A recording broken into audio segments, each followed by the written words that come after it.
आज इसको खत्म करने के आज ये खतरे में है, ये चाहते हैं इस संविधान को खत्म करना चाहते हैं। जो कहते हैं बटेंगे तो कटेंगे, तो देखिए यही लोग बांटने का काम करते हैं, यही लोग काटने का काम कर रहे हैं। प्रधानमंत्री जी ये कहते हैं कि वो आपकी बेटियों को छीन लेंगे, लेकिन ये क्या है, कौन बेटियों को छीन रहा है, ये देश जानता है। आज अब जब महाराष्ट्र चुनाव है तो महाराष्ट्र झारखंड के चुनाव के बीचों बीच इस तरीके के बयान आना, इस तरीके की भाषा, जो प्रधानमंत्री जी कहते हैं, इस तरीके की भाषा बोलते हैं, मुझे लगता है कि शायद प्रधानमंत्री जी भूल चुके हैं कि वो देश के प्रधानमंत्री, उनको किस तरीके की भाषा बोलनी चाहिए। क्यों इस तरीके के हालात बनते हैं, क्यों इस तरह कटोगे तो बटोगे की बात होती है, क्यों आज हेमंत शर्मा बिस्वा जैसे मुख्यमंत्री पद पर आसीन है और इस तरीके की भाषा बोलते हैं कि आपकी वो बेटियां छीन ले जाएंगे। अगर आप काम आपने किया तो काम पर आप वोट मांगते, लेकिन आपने कुछ काम नहीं किया तो जाहिर है आप वोट किस पर मांगेंगे। आप वही नफरत, वही हिंदू मुसलमान, वही हिंदुस्तान और पाकिस्तान, वही आप जो पुराना आपका वोट जिस तरीके से फूट डालो राज करो वाली जो नीति है, जो अंग्रेजों से आप अडॉप्ट करके लेकर आए, तो उसी नीति पर आप चल रहे हैं। बेटियां कौन छीन रहा है, ये खोखले नारे बेटी बचाओ बेटी पढ़ाओ के जो खोखले नारे थे, वो तो पहले ही इनका पर्दाफाश हो चुका है कि कौन बेटियां लूट रहा है, कौन बेटियों को नोच और खसोट रहा है, किनके लोग बेटियों को नोचते और खसोटते हैं, ये तो देखिए ये साफ हो गया है। कौन दंगे कराता है, दैनिक भास्कर की रिपोर्ट से इस बात का खुलासा हो गया पूरी तरीके से कि दैनिक भास्कर ने स्टिंग किया जिसके अंदर ये कहा कि ये पूरा जो ये दंगा था ये प्रायोजित था। आप ये देखिए कि पिछले 2 सालों के अंदर 1.5 लाख घर बुलडोज कर दिए गए। आपने हाल ही में देखा होगा जिस तरीके से योगी आदित्यनाथ आप चुनाव प्रचार में भी जाकर के ये नारा दे रहे हैं, बटेंगे तो कटेंगे। आप सुप्रीम कोर्ट की वकील हैं, आप इस नारे को कैसे देखती हैं? देखिए इस तरीके के नारे जब मंचों से दिए जाते हैं, जैसा अभी अभी आपने बताया कि बटोगे तो कटोगे का नारा एक पद पर रहने वाला मुख्यमंत्री इस तरीके की भाषा बोलता है। एक मुख्यमंत्री जो कि हेमंत शर्मा बिस्वा, जिसने जिस तरीके से झारखंड के अंदर वो ये कहता है, कभी बेटी के छीन लेने की बात करता है, कहता है कि किसी अंसारी की, इरफान की बात करता है, अंसारी की बात करता है, आलम की बात करता है कि ये लोग आपकी बेटियों बेटियों को छीन लेंगे। इससे पहले प्रधानमंत्री जी मंगलसूत्र छीनने की बात करते हैं। ये सब चुनावी भाषण के दौरान जो है ये सब कहा जाता है। जब चुनाव सर पर होते हैं तो वोटों को कहीं ना कहीं अपना वोट बैंक साधने के लिए, अपने वोटरों को रिझाने के लिए इस तरीके के बयान दिए जाते हैं। जैसे कि अभी आपने देखा कि मिथुन चक्रवर्ती जिन्होंने कई दशकों से वो फिल्म इंडस्ट्री के अंदर हैं और फिर उसके बाद उन्होंने एक के बाद एक हिट फिल्में दी हैं, लेकिन कभी भी किसी ने भी उनकी टिकट खरीदने से पहले ये कभी नहीं सोचा होगा कि ये इतने संघी मानसिकता के व्यक्ति हैं कि इस तरीके की भाषा वो किसी एक समुदाय के नरसंहार की बात करते हैं, काट कर बहाने की नदी में बहाने की बात करते हैं। और उससे भी आश्चर्य की बात यह है कि गृह मंत्री जी उस सभा में मौजूद थे, तमाशबीन बनकर मूक दर्शक बने बैठे रहते हैं।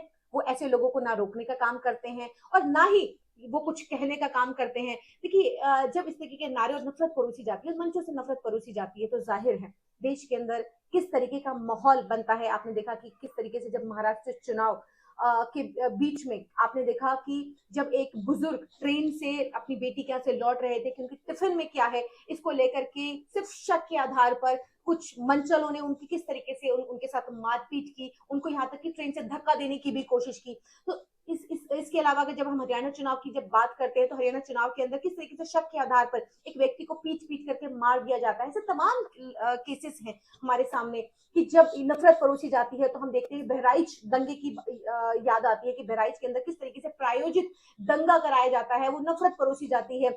आज देखिए हालात ये हैं कि बटोगे तो कटोगे की बात मुख्यमंत्री करते हैं उत्तर प्रदेश के, और फिर उसके बाद जब हर जगह जगह आपने देखा कि बहराइच के अंदर और अभी दिवाली के मौके पर जिस तरीके के बैनर लगे, जिस तरीके से होर्डिंग लगे, आपने देखा कि किस तरीके के होर्डिंग लगे लगातार मुसलमानों को, एक समुदाय को आर्थिक चोट देने के लिए किस तरीके के ये नफरती होर्डिंग लगाए जाते हैं। बहराइच की जब हम बात कर रहे हैं तो हम ये भी कहते हैं कि जिस तरीके से एक व्यक्ति जो कि किसी के घर में घुस जाता है, किसी का झंडा जो धार्मिक झंडा है उसको उतार करके अपना धार्मिक झंडा लहराने की कोशिश करता है, हालांकि उसमें उसकी मौत हो जाती है, जांच चल रही है, जो भी जिम्मेदार है।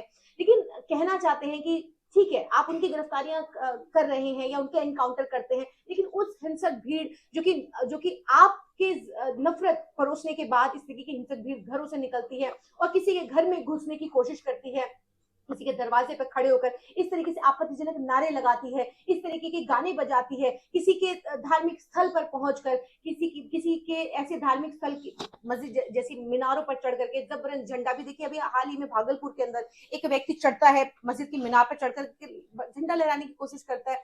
और लगातार देश की मीडिया आज इसको और ज्यादा जो नफरत जो परोसने वाले बयान को किस तरीके से दिखाते क्या हैं। ये सब चुनाव के लिए एक माहौल तैयार किया जा रहा है, क्या आपको क्या लगता है? जाहिर है। और ये देखिए, इसका बीजेपी की अगर आप बात करें कि पिछले 10 सालों में बीजेपी अपने काम पर वोट मांगे, तो देखिए यही कहना चाहते हैं कि आज जिस तरीके से किसान आत्महत्या करने पर मजबूर है, आज बेरोजगारी चरम पर है, जिस तरीके से महंगाई, आप देखिए कि महंगाई की हालत क्या है। तो देखिए, अगर आपने कुछ काम किया होता तो लोग आत्महत्या नहीं कर रहे होते। बेटियों को जिस तरीके से आप उत्तर प्रदेश की बात करें, जहां पर ये कहा जाता है कि आप रात को गहने पहन करके आप निकल जाइए और आपको अगले चौराहे पर यमराज की बात मुख्यमंत्री करते हैं, लेकिन वहीं पर इनके ही जो मंत्री द्वारा महिलाओं का शोषण होता है जंतर मंतर पर। मोदी जी खुद बेटियां, कह रहे हैं कि बेटी ले जाएंगे, देखिए मंगलसूत्र पूजा के बाद तो कह रहे हैं कि बेटी देखिए ले जाएंगे। बेटियां कौन छीन रहा है?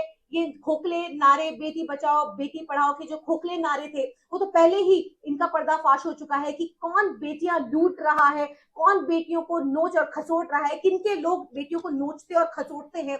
ये तो देखिए, ये साफ हो गया है। कौन दंगे कराता है? दैनिक भास्कर की रिपोर्ट से इस बात का खुलासा हो गया पूरी तरीके से कि दैनिक भास्कर ने एक स्टिंग किया जिसके अंदर ये कहा कि ये पूरा जो ये दंगा था ये प्रायोजित था, ये पहले से प्री प्लान था, जिसके अंदर अधिकारी 2 घंटे का समय देते हैं कि आप पूरे महाराजगंज को जला दीजिए। तो जाहिर है ये सब चीजें जो हैं, जो नफरत परोसी जा रही है। अगर आप काम आपने किया तो काम पर आप वोट मांगते, लेकिन आपने कुछ काम नहीं किया तो जाहिर है आप वोट किस पर मांगेंगे? आप वही नफरत, वही हिंदू मुसलमान, वही हिंदुस्तान और पाकिस्तान, वही आप जो पुराना आपका वोट जिस तरीके से फूट डालो राज करो वाली जो नीति है, जो अंग्रेजों से आप अडॉप्ट करके लेकर आए, तो उसी नीति पर आप चल रहे हैं।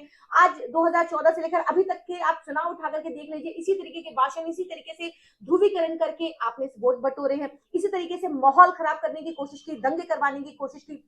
और जो कहते हैं बटेंगे तो कटेंगे, तो देखिए यही लोग बांटने का काम करते हैं, यही लोग काटने का काम कर रहे हैं। यही लोग उन लोगों को आज देश के अंदर जिस तरीके से नफरत हर तरफ, आप देखिए कि मीडिया की, अगर हम देश की मीडिया की बात करें, जिनको सत्ता से सवाल करने चाहिए, वो इनके साथ मिलकर, सत्ता के साथ मिलकर किस तरीके से आज नफरत परोसने का काम कर रही है। देखिए, अगर जब आज डिबेट, देश के अंदर डिबेट किन मुद्दों पर हो रही है? आज लॉरेंस बिश्नोई जैसे गुंडे पर, ऐसे ऐसे अपराधी पर, आज ऐसे अपराधियों पर डिबेट होती है। बहुत आश्चर्य की बात है कि जब बाबा सिद्दीकी जी की हत्या होती है, उसके बाद अभी तक पुलिस प्रेस कॉन्फ्रेंस करती थी, लेकिन अब अपराधी प्रेस कॉन्फ्रेंस करके बता रहे हैं कि अपराध उन्होंने किस तरीके से किया, किस तरीके से अंजाम अपराध को दिया। तो देखिए, ये इतिहास में ये भी पहली बार हो रहा है। लेकिन कहना चाहते हैं कि तो क्या ये सब महाराष्ट्र चुनाव को साधने की तैयारी? देखिए, महाराष्ट्र चुनाव को साधने की तो देखिए पूरी तैयारी है। हरियाणा के समय भी यही माहौल बनाया गया। उसके बाद अब जब महाराष्ट्र चुनाव है, तो महाराष्ट्र झारखंड के चुनाव के बीचों बीच इस तरीके के बयान आना, इस तरीके की भाषा, जो प्रधानमंत्री जी कहते हैं, इस तरीके की भाषा बोलते हैं, मुझे लगता है कि शायद प्रधानमंत्री जी भूल चुके हैं कि वो देश के प्रधानमंत्री, उनको किस तरीके की भाषा बोलनी चाहिए, क्योंकि वो लगातार विपक्ष पर तो हमलावर रहते हैं, हर चीज का दोष विपक्ष पर मरते हैं, हर चीज के लिए विपक्ष को जिम्मेदार ठहराते हैं, लेकिन वो खुद भूल गए हैं कि वो देश के प्रधानमंत्री हैं। उनको खुद ये आज याद दिलाने की जरूरत पड़ती है कि वो देश के प्रधानमंत्री हैं, उनको किस तरीके की भाषा का इस्तेमाल करना चाहिए। जो सबका साथ, सबका विकास, सबके विश्वास की बात करते थे, अच्छे दिन लाने की बात करते थे, आज कहीं ना कहीं एक समुदाय को जिस तरीके से टारगेट किया जा रहा है, जिस तरीके से संविधान की शपथ लेकर के जो लोग आज सत्ता पर और कुर्सी पर काबिज है, वो भूल चुके हैं कि संविधान कोई चीज है। देखिए, जिस तरीके से हम कहते हैं कि संविधान हमें खाने पीने, हमें समान जीवन जीने की आजादी देता है, आज इसको खत्म करने के, आज ये खतरे में है। ये चाहते हैं, इस संविधान को खत्म करना चाहते हैं, लेकिन कहना चाहते हैं कि देखिए, जब तक ये संविधान रहेगा, देखिए आप देश के अंदर आप अराजकता नहीं ला सकते।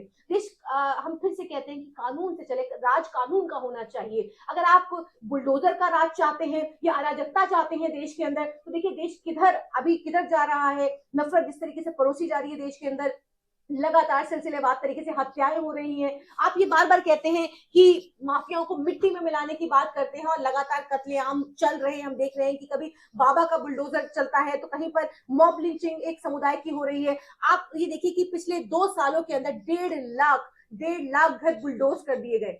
1.5 लाख घरों को, और खास करके ऐसे ऐसे जो घर है, जो सबसे ज्यादा इसके अंदर जो संख्या है, वो सिर्फ और सिर्फ एक समुदाय के लोगों की संख्या है, जिसके घरों को जमींदोज कर दिया गया और उनको सड़क पर लाकर खड़ा कर दिया गया। देखिए 2 सालों के अंदर ये बहुत बड़ा आंकड़ा है। और इसको लेकर के हाल ही में सुप्रीम कोर्ट ने, जबकि एक अच्छा फैसला 2019 का एक अच्छा फैसला था कि चौड़ीकरण के नाम पर जिस तरीके से 123 घरों को गिरा करके चौड़ीकरण के नाम पर उनको सड़क पर खड़ा कर दिया था, उसी क्रम में सुप्रीम कोर्ट ने एक फैसला दिया जिसमें ये कहा गया कि 25 लाख का मुआवजा, और उन अधिकारियों को जो कि सत्ता के साथ मिलकर, उनको नहीं पता कि वो किस तरीके का कृत्य कर रहे हैं, उसको लेकर के भी एक अच्छा फैसला सुप्रीम कोर्ट की तरफ से आया। लेकिन पूछना चाहते हैं, और ये बड़ा सवाल है कि आज क्यों इस तरीके के हालात बनते हैं, क्यों इस तरह कटोगे तो बटोगे की बात होती है, क्यों आज हेमंत शर्मा बिस्वा जैसे मुख्यमंत्री पद पर आसीन है और इस तरीके की भाषा बोलते हैं कि आपकी वो बेटियां छीन ले जाएंगे।